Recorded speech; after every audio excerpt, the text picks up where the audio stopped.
Olá, pessoal. Vamos para o livro 3, né, da República, que fala da educação da alma e a formação dos guardiões. No terceiro livro da República, Platão dá continuidade ao projeto de construção da cidade justa. Voltando a sua atenção para o tema decisivo, a educação daqueles que serão responsáveis por defendê-la e governá-la.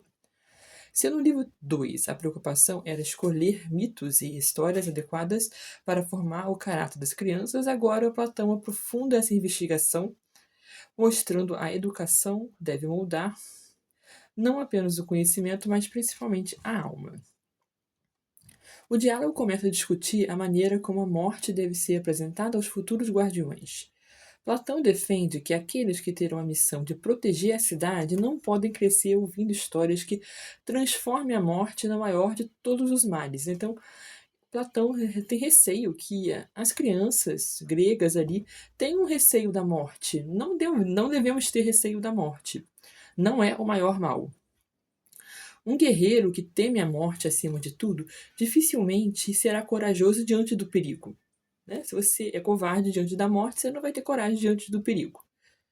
Por isso, os poemas que descrevem Hades como um lugar de terror ou mostram heróis dominados pelo desespero devem ser excluídos da educação dos jovens. Lembra que no livro do diálogo, do livro 2 do diálogo, A República, a gente fala dessa questão da educação dos jovens, da questão dos livros e dos poemas que devem ser oferecidos, porque tem uma preocupação muito forte com a alma. O verdadeiro homem virtuoso coloca a justiça e o dever acima do medo de morrer. Por isso a importância de poemas que incentivem a coragem. Em seguida, Platão volta a refletir sobre a verdade e a mentira. A regra geral é que a verdade deve orientar a vida da cidade. Entretanto, ele admite que, em circunstâncias excepcionais, os governantes possam recorrer à mentira quando isso for necessário para proteger o bem comum, assim como o médico administra um remédio para curar um paciente. Essa possibilidade, posteriormente conhecida como mentira nobre, jamais pode servir aos interesses particulares dos governantes, mas somente à preservação da justiça e da comunidade. Outro tema central do livro 3 é a crítica à imitação, mimesis. Platão distingue diferentes formas de poesia e demonstra a preocupação com o fato que os atores e poetas assumem o papel de personagens de todos os tipos. Para ele, quem passa a vida imitando pessoas injustas, covardes, descontroladas ou viciosas corre risco de incorporar esses comportamentos ao próprio caráter. Os futuros guardiões devem representar apenas exemplos de coragem, moderação e virtude, pois aqueles que repetimos continuamente acabam moldando a nossa alma.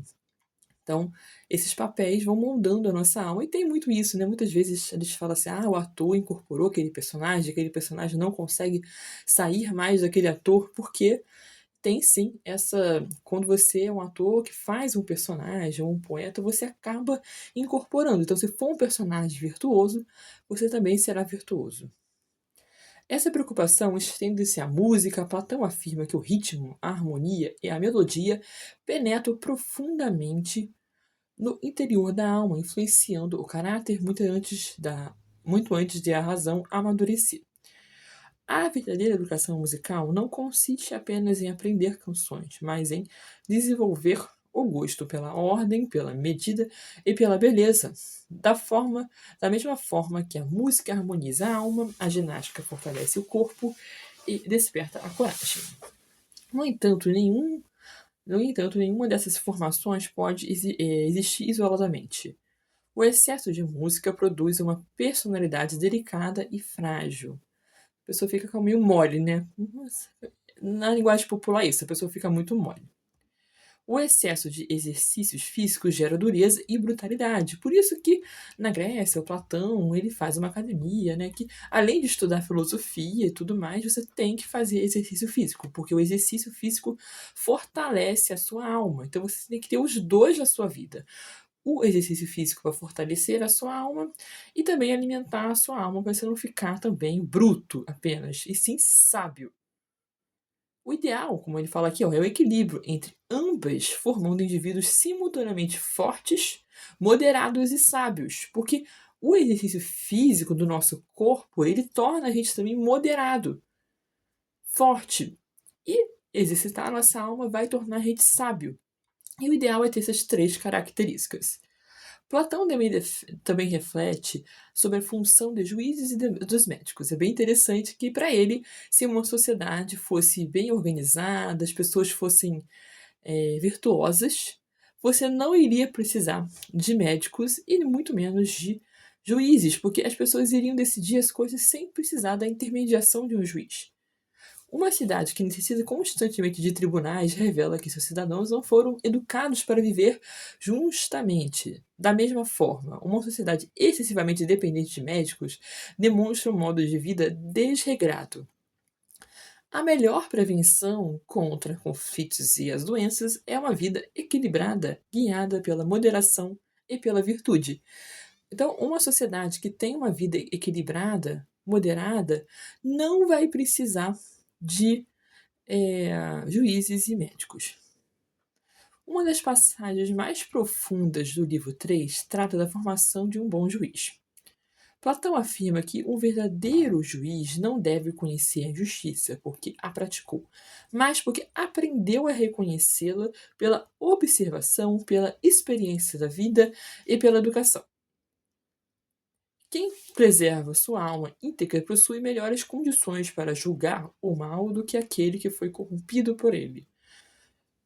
A sabedoria não exige experimentar todos os vícios, mas desenvolver um padrão de justiça capaz de identificar o erro sem se deixar contaminar por ele. Ao final do livro, Platão estabelece, no livro 3, um modo de vida dos guardiões. Eles não poderão possuir propriedades privadas, acumular riquezas nem buscar ouro ou prata. Viverão de forma simples, sustentados pela própria cidade, dedicando exclusivamente ao bem comum. A razão dessa exigência é clara. Quem governa em busca de riqueza deixa de servir a cidade para servir aos próprios interesses. O verdadeiro governante deve considerar a virtude a sua maior riqueza e compreender que o poder político existe para promover a justiça e não o enriquecimento pessoal. O livro 3 encerra, assim, a primeira grande etapa do projeto educativo de A República. Platão mostra que uma cidade justa somente pode existir quando aqueles que a governam possuem uma alma disciplinada, harmoniosa e orientada pela verdade. A educação, a música, a ginástica, a filosofia, a vida simples convergem para um único objetivo: formar homens e mulheres capazes de colocar o bem comum acima dos seus próprios interesses. Aí sim teremos uma sociedade justa, quando os homens colocam o bem comum acima de seus interesses. E uma sociedade injusta é ao contrário, quando as pessoas colocam os seus interesses acima do bem comum. E fica uma sociedade cheia de pessoas egoístas, e não vai dar certo. Essa convicção que faz o livro 3 uma das mais importantes reflexões de Platão sobre educação, ética e política. Mais um livro aqui do A República finalizado, é um livro muito interessante, vale a pena ler. Vocês vão gostar. Não é um mais difícil de Platão, achei bem tranquilo, tô achando bem tranquilo. Só é muito grande, mas é por livro, então a gente vai conseguindo. Até o próximo vídeo e diálogo.